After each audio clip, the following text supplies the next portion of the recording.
こんにちは、川野ゆうです。今回は水出しコーヒーの美味しいレシピ最新版をご紹介していきたいと思います。最新版って言ってるのは何度か紹介してるんですけど、改めて水出しをちょっと何度も入れてみて研究してみて、新しい美味しいレシピができたので紹介していきたいと思います。今回はどんなボトルでも使えるレシピで紹介するので、好みの量、好みのボトルで使ってもらえたらと思うんですけど、無印のウォーターボトル 350ml のもの、これを使って1杯分ちょうどいい量を作っていきます。もっと大きい 500ml のボトルでも1リットルのボトルでもどんなボトルでも今日のレシピは使えると思います。早速ちょっとねレシピ、味わい紹介していきたいと思うので、手元をアップにして紹介していきたいと思います。ではここで水出しコーヒー仕込んでいきます。今日はルワンダのナチュラルプロセスの果実味が特徴的なギシェケっていう豆を使っていきます。レシピは、どんな量でも作れるんですけど、粉の量の13倍の水で浸して冷蔵庫で12時間っていうレシピになってます。なので例えば粉 20g を使う場合は13倍の260の水っていう感じですね。水の量はね多少ちょっとブレてても、大丈夫なんですが、今日は測っていきます。今回はこの無印の 350ml のボトルを使うんで、粉 25g に13倍の325の水っていう比率、量で入れていきます。容量が350だとすると、水350使うと多分ね粉を入れるスペースがなくなっちゃうんで、それよりちょっと少ないくらいの量っていう感じですね。例えば 500ml のボトルを使う場合は 35g の粉に13倍の455の水みたいな量が多分ちょうどいいと思います。ぜひ、粉の13倍の水さえ守ればどんな量でも美味しいので、皆さん、お好みの量、ちょうど1杯分にしてもいいし、家族でシェアするにしてもいいし、水出しだったら冷えてるんで、保存も効くんで、その次の日1日分みたいな量で仕込んでもいいと思います。お好みの量で楽しんでみてください。じゃあ 25g 豆を測っていきます。はい、こんな感じですね。で、今日グラインダーは、最近僕家で使ってるオプション O のラゴムカーサというグラインダーを使っていきます。これめっちゃ性能いいので、また別の動画で紹介すると思いますけど、超おすすめです。電動グラインダーの中だったら。で、引き目5番で引いていきます。普通のホットのドリップと同じくらいか、ちょい気持ち粗めくらいのイメージですね。コマンダンテだと28とかっていう引き目ぐらいかなって思います。まずはいつものホットのドリップと同じ引き目でやってみて、お店で豆を粉に引いてもらう場合もドリップ用っていう引き目で引いて大丈夫で、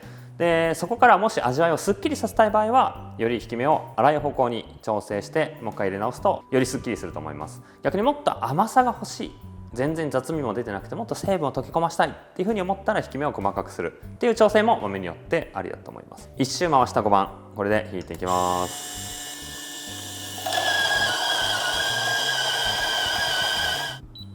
そしたらもうあとは超簡単で、今回は 25g の粉に13倍の325の水っていうレシピなので、先に水を入れます。だしパックとかお茶パックでくるむのがやりやすいと思います。粉をこんな感じで、これね無印のお茶パックなんですけど、めっちゃ広さがあって、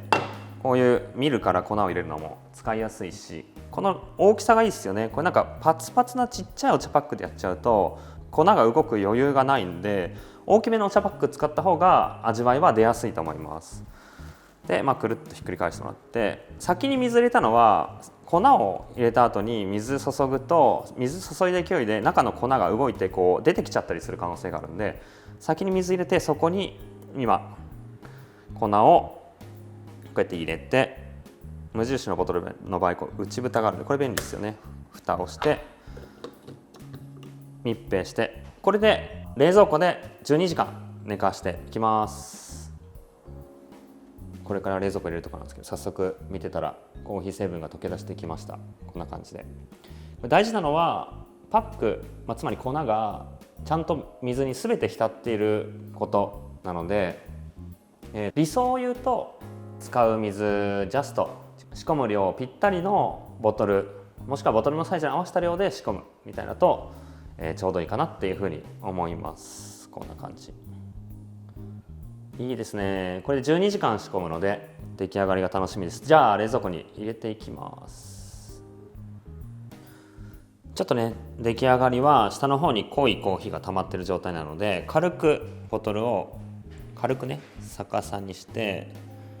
ジャバジャバ混ぜると粉が舞っちゃったりすると思うんで、軽く混ぜて、これで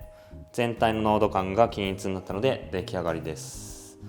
このボトルの液体を、残しながらいっぺんに飲まずに、ちびちび飲む場合はこの段階で開けて、で中のねパックを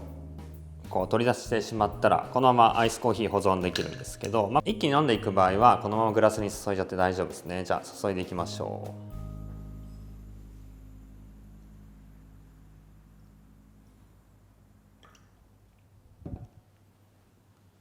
ではできた水出しコーヒーを飲んでいきたいと思います。いただきます。めっちゃうまい。そうだよね、やっぱこのぐらいの濃度感で、このぐらいの味わいのバランスが美味しいと思います。僕はこのコーヒーでいいと思ったのは、まずこの豆、ルワンダのギシェケナチュラルプロセスの豆を使ってるんですけど、この豆の果実感、個性がめっちゃ綺麗に出てます。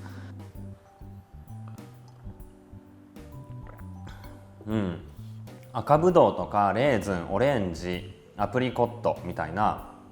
甘さ、ジューシーさを備えている果実の印象、熟した果実の印象がめっちゃ綺麗です。でこれ多分ね、豆を変えても同じようにその豆ごとの個性がこんな風に綺麗に出てくれると思うんで、まずそれがうまい。で僕はこの余韻の甘さ、水出し特有のこの豆でいうとチョコっぽいような、本当にとろけるミルクチョコレートみたいな甘さがきめ細かく舌に残るんですよ。それがめっちゃうまいなと思います。なんかこう水出しらしい余韻ってあると思うんですけど、その余韻の甘さが一番最大化されてる印象です。うめえこれでいいんじゃないかな。今回水出しのレシピ、